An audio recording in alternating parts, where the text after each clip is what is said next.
Namaste. Yogaha chitta vritti nirodha. In our previous video also we have discussed about that.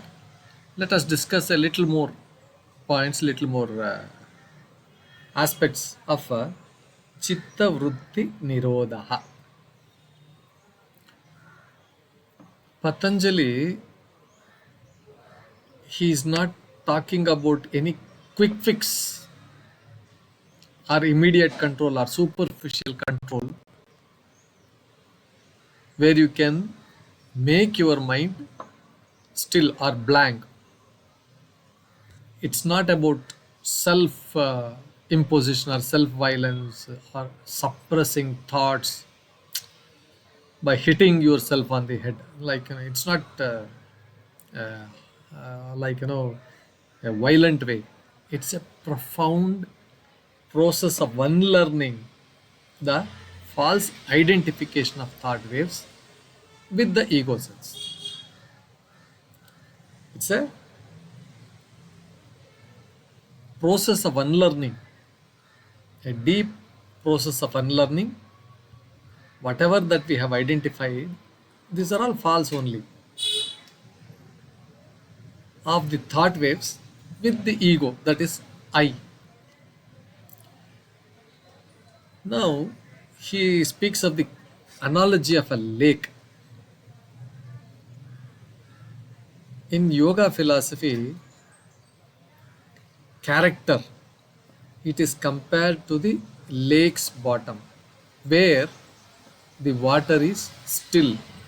It doesn't wave, it doesn't change its position.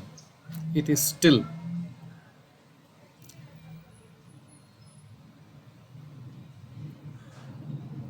But the waves disturb the surface, and they also build lot of sandbanks and lot of things. They do it. These banks, sand banks, represent tendencies, potentialities, and latent states in the subconscious mind called saṃskāras. The saṃskāras are formed by the continued action of thought waves and shape our character. The saṃskāras, they are formed by the continued action. Now, the next is saṃskāras and modification. Saṃskāras are like the imprints of the past thoughts. Samskara is like whatever that has been experienced, whatever that has been we have known. It is the imprint. It is all there. Thoughts and actions. It is the imprints. Now, when you constantly expose this to certain thought waves, it builds up corresponding saṃskāras. They make up our character at any given moment. Any given moment, they make up what is our character. It is the saṃskāras, which are like imprints, of the past thoughts and actions. Constant exposure to certain thought waves, it builds up saṃskāras. They make up our character at any given moment. But just as a sandbank can shift with changing tides, so like, whenever the tides, they are rough or this thing, the sandbank can shift with changes of times. Saṃskāras can be modified by introducing different thought waves into the mind. So by putting different thought waves into the mind, it can be changed. Now there is one this thing.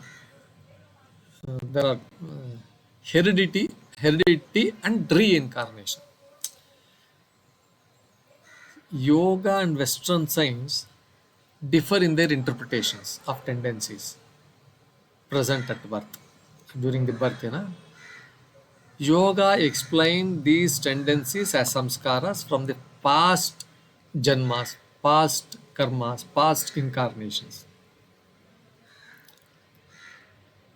That means whatever that from the past generations, past our lives, whatever that we have gathered, yoga describes as that this is the karma theory. Actually, this is the karma theory. While Western science, they attribute it to heredity. Heredity is also same. They call it heredity, but a person who is born to a particular hereditary, he selects the previous karmas, the previous imprints of a person who has died. It selects these kinds of things only. It selects. It doesn't go and then take birth somewhere else. He will that soul will select where it should come. This is hereditary. That's all.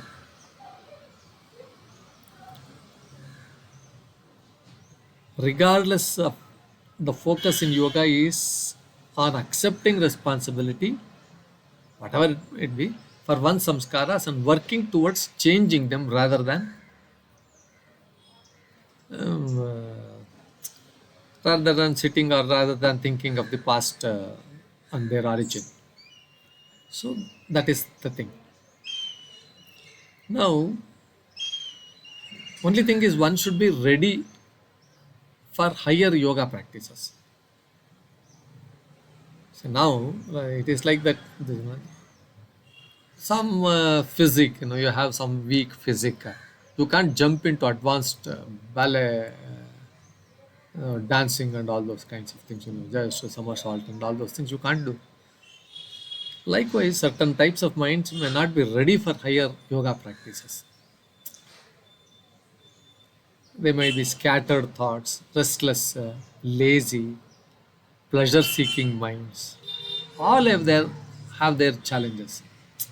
But the underlying philosophy is that a very individual mind, regardless of its current state, regardless of its current position, wherever it is, can be disciplined and transformed. This is what Patanjali's yoga. Patanjali talks about making the mind one pointed, that is, pointed towards one particular aspect and ready for the state of perfect yoga. To summarize, yoga philosophy emphasizes the transformative power of discipline.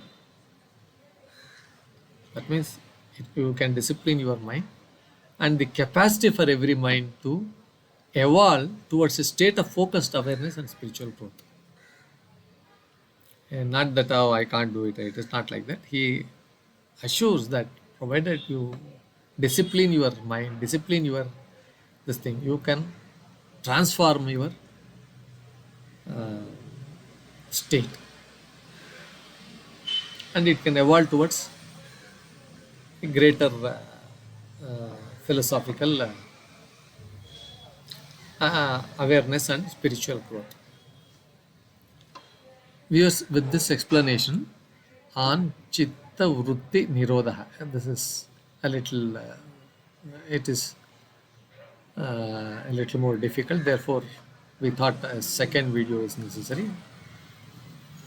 With this, we conclude. Please, we request you to like, share, and then subscribe to our channel. Thank you, viewers.